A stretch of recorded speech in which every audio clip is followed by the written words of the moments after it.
প্রথম ধাপে জয়পুরহাটের 5টি উপজেলাতেই হবে ভোট।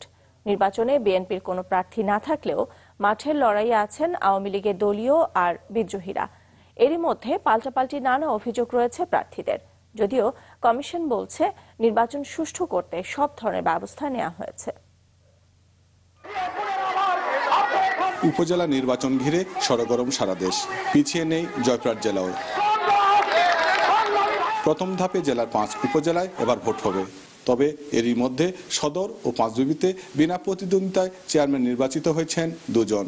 আর কালাই উপজেলায় নৌকা প্রতীকের বিপরীতে বাম জোটের প্রার্থী হওয়ায় ভোটারদের মাঝে তেমন উৎসাহ নেই।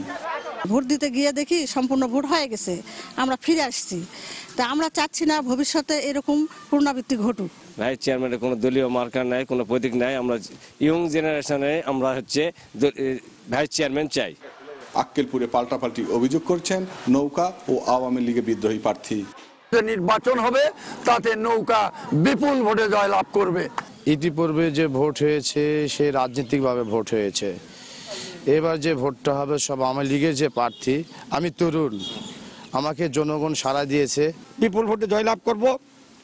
যদিও আমার বিরুদ্ধে অনেক ষড়যন্ত্র হচ্ছে, যদি প্রশাসন ঠিক থাকে আগামী নির্বাচনে আমার জয় হবেই।